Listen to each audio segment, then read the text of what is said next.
Hi, folks. I'm Carlos Garcia, and I'm a certified Taxdome consultant. Today, I want to talk a little bit about Taxdome for teams. So, if you have Taxdome and you have several licenses and you want to maximize team productivity, I'm going to teach you 12 things that are going to help you set up what you need so that you can run this platform the most efficient way, the smartest way, the fastest way, and remove all of this noise and all of the redundancy so that your teams can work inside of Taxdome the most productive way possible. On the right, you're going to see the main screen for Taxdome, and essentially what you'll find here is your template on the right side. When we talk about wanting to manage your team, you want to go into the firm settings, you go to teams and plans, and then obviously, depending on how big your firm is, you want to see how many team members you want to invite to be part of this. Now, what is the advantage of having separate licenses? I know some people like to use one license and share it all as a whole, but it's hard for you to, as a manager, to understand who is doing what inside of the workflow, who's completing what task, who's communicating with the client. And so I don't recommend it if you have multiple team members, because that makes it hard for you as a manager to delegate, to control the productivity, and to hold people accountable, to audit what's happening inside of the work itself. So I definitely do recommend that you have an individual license for every team member. In this scenario, you'll see that we're going to have a tax setup for a senior tax preparer or the firm owner and a junior tax preparer. Now, one of the things that's important as you're assigning this license to the team member is that you have the ability to go ahead and give access rights to team members. So if you have specific team members that you don't want them to be able to like modify or manage any specific things or have access to certain things in Taxdome, you can go ahead and control this. Now, one of the nice things about this is there's a help button that you can click on and it'll take you to how to use the access rights and what's recommended. But I'll give you my recommendation here. So let's say you have a team member, you don't want them to know about billing or even control doing any of the invoicing. You want to control that. You could turn that off. You don't want them modifying pipelines, so you could turn that off. And it same goes for, time entries. If you're tracking time, maybe even if it's just internal, you can turn that on or off. If you don't want them creating tags, but in some cases, if they do, you want to empower them to look at better opportunities, I would leave that turned on. Same idea. If you want them to optimize organizers, you can leave that on. And you can go on here and figure out what kind of access you want to give them. And so we'll just sort of leave it as is for now. Looking at what I see here, there's nothing that would restrict them. Now, there are some firms who end up turning off viewing all accounts and all contacts. And then later on, you can manually assign which accounts they can and can't see. So what I'll show you is I'll turn this off for my team member. And now I'm actually going to log into my team member account so that you can see if I was a team member and I want to see any clients. Now that that access has been removed, I can't see anyone at all. Now, if I'm the firm owner and I go back to my client list, so let's just say I want to go to my client list here, a segment of clients that I'm going to go ahead and select. And I'm going to say, I want my team member to only see these clients. So what I could do is I could go to manage team. And now I can go here and bulk assign that to all my team members. So that to all my clients to this specific team member. So when my team member logs into their Taxdome, the only thing they will see is just the clients that I have assigned to them. So if you want to limit what kind of access you want to give them, that you can turn that off in the access rights and then manually assign which clients they can get. Now, if you do a really good job at tagging your clients, meaning, if they are a 1040, if they do tax, if they do bookkeeping, and you keep your clients updated with tags, you can easily manage this, especially when you're onboarding new team members or offboarding any team members. So that's one key aspect around access rights that you want to try to have control of. A lot of firm members, when I help them set up these kind of things, they're always wanting to be selective around what my team member can do and what they shouldn't do, what they can see, what they shouldn't see. One thing to keep in mind, some team members inside firms do their tax returns inside of their firms as well. So you want to leave this off so that team members don't see other team members, W-2, 1040. That could create a lot of conflict. So that's when I would recommend that. You don't want any specific data, maybe from family members or specific customers that they shouldn't have access to. So that's a business need to know type of thing. So that would be a recommendation for me as you're doing team member access rights. For now, we'll leave it as is. Okay, so another thing I want to point out, if you have a fully trusted office manager that you just want to give them access to everything, just like you would, you just turn this into admin mode. And basically, that's like super admin. They can control pretty much almost everything. Now, as a firm owner, you're going to have unique things that you can see overview high level in your insights page. And there are certain ultimate decisions that only you, the firm owner, could do, like activate, deactivate people, etc. But the admin can essentially do anything and everything and all the full Taxdome capabilities. But in this scenario, we'll leave it as an employee. Okay, now let's move over to two-factor authentication internally for your team. So when you go to settings and you click on firm settings, you're going to notice here there's a bunch of things that you can go ahead and turn on and off and modify as you see fit. But essentially, you're going to scroll down here where it says two-factor authentication, and it's going to ask you having a 2FA authentication if you want to make it required as a firm policy, just to have that extra layer of security, you can do that. So now I'm going to turn that on, right? And what this does is I'm going to require team members to have the authentication via the app. For the benefit of this video, I won't go through that so that we can continue going through. So make sure that you do set up the two-factor authentication if you want to have an increased level of security in that space.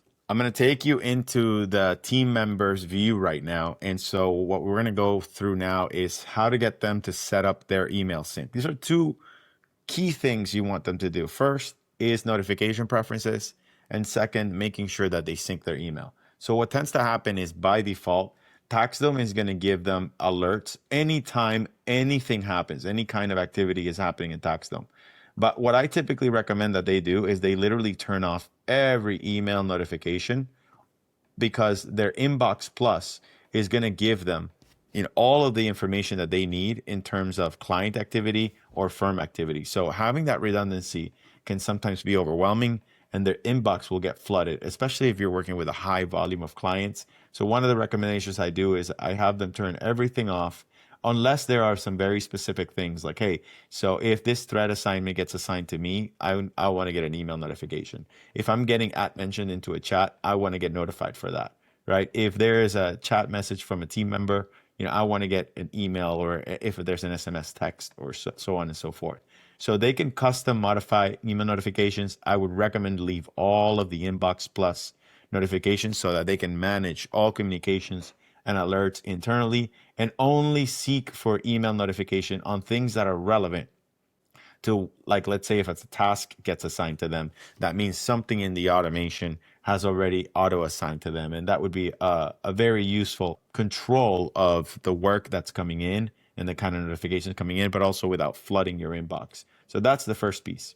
Now, if we go into email integration, I recommend that every firm that wants to see what's happening globally in terms of email communication to go ahead and proceed with email integration, because what will happen is you will all as a firm see if team member number 2 or team member number 3 sent an email to the client. That thread will actually stay in the client's CRM, in their entire account profile, along with what you're emailing the client. So this is a very useful way to have more global communication, especially if you have team members that go on vacation for some time, or they haven't logged in yet, or whatever reason there is. You want to see some context of what's happening as the client for the team member. Another thing for them to remember is to also turn this button on, which just says allow others to send from my email. So what that does is when you go back into setting up templates, automated communication via templates, what that will do is you can actually automate an email and say, hey, I want this to actually not come from me, the firm owner. I want this to come from the other team member, especially if they are a preparer on a tax return. Maybe there's missing information. So I can go in here and take a look at any specific type of communication here. And now I can say, I want this to be sent from my junior tax preparer, not myself. And so you can also set up automated emails coming from a specific member of the team. So that's the important part of making sure that when the team member themselves are accessing, integrating their email in there, that they turn this button on. Now, I don't recommend for them to automatically save attachments. That creates, again, another redundancy, as all the attachments that are being sent via email, some of them might be repeated. And so you don't want to fill the client's folders with a bunch of random documents that are unsorted. You can always later on save attachments from emails through Taxdome manually as you see them come in for those clients who are sending you documents via email. But if you want to turn that on, you can. It just becomes a little bit of a nightmare sorting it out in the client's folder, because sometimes clients are sending the wrong things, or they're sending way too many things that aren't important, and you can handpick what should be saved onto the client's profile. And another thing to keep in mind is that the team member will, if they're going to be sending an email from Taxdome, meaning that if I go to new and I say I want to send a communication of some sort, then what that's going to do is it's not going to create any kind of signature. So whatever your original email signature was, you want to make sure that you put that into the settings inside of Taxdome, and you want to try to copy paste, whatever makes most sense in here. And then you can go ahead and save that email into that. So when that's being sent from the inside the Taxdome CRM itself, the signature comes in as if it was a regular email. All right, so let's talk a little bit about the role feature. It's something that recently came out from Taxdome. So essentially, when you create a task, okay, let's say we create a manual task. And if we do this and it's not automated, essentially you can always go to new, create a task, pick the client that you want to do this for. And once you create this task, you can assign the task to someone, right? So let's just say I want to put a task and call it follow up with client. And after I do that, I have to manually create all of these factors, right? What's the priority level? What's the status? I can say I want to give this to a specific team member. Assigning that task to the team manually is great, but it's not connected to a pipeline or to a job. It's just a manual random task. The second thing that I can do is I can assign it to a role. So as you're bringing in team members, and now if you're experiencing turnover, you don't have to be changing this all the time. By having a permanent role built in to the Taxdome itself, and as teams are, maybe changing positions, or you're just coming in and out of the firm, you can just leave the specific task assigned to a role, and automatically it will assign it to whoever is assigned as the role for that client. So if I were to do this as a role for this client, and if in the client's profile, there's a specific person that is assigned as that role, then this will automatically be assigned to them. So how do we assign a role to the client? I will show you that right now. Essentially, you can do it two ways. You can pick the company itself, and when you go into the info tab here, okay, you can select for this client, okay, what role, who is responsible for a specific role. So if I wanted my junior bookkeeper to be the only role for that specific client, we're looking at ABC company, then that's how you would assign that to that specific customer. Now, the next thing that you could do is you can go into the accounts tab again, and we're going to grab only the clients that are assigned to that specific team member. And now I want to say, I want to bulk assign that role to that specific team member. So I would go to manage roles, and I'll do that a little bit slower. You're going to bulk select that set of clients right here on the top menu, all the way to the right. You're going to go to more actions. And then when you click on that, you're going to go to manage roles. And then what this is going to do for you is you can say, I want to assign a role to that specific team member, and I'm going to make this team member either a junior bookkeeper or a preparer. And if that role doesn't exist, you can create a brand new role. But for the purpose of this, we'll just assign it as the preparer. And now that I have saved that as the preparer, anytime an assignment of a task gets done, given to a preparer, junior tax preparer will be the one where that task is going to be sent to. So let's actually put that to a test. Let's say we go into the workflow. Okay, I'm gonna go ahead and pick a specific pipeline. We're gonna go into a 1040 income pipeline, tax income pipeline, and we're gonna pick a specific part of the workflow. Let's say when they are in prep mode. If I go into here, you'll see that these are some automations that I have set up, and we're gonna go into create task, prepare tax return.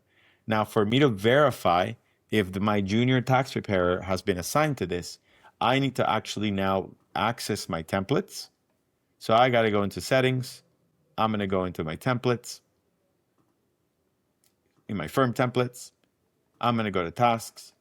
And now what happens here is I'm going to feel a little bit overwhelmed.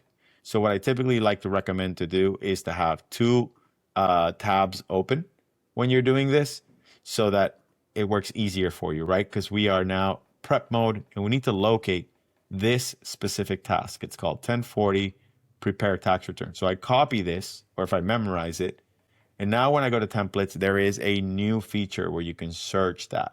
So I paste it into this and it should be able to find for me that task. For me to verify that, I click here where it says see all related pipelines. And effectively so, that's the pipeline that I'm working on. So this is the given task. Now you'll see that right now it's auto assigned to a team member. But what I want to do instead is I want to change it to a role. So when it gets there, and I know that my team member is the preparer for this, I'm going to go ahead, save and exit.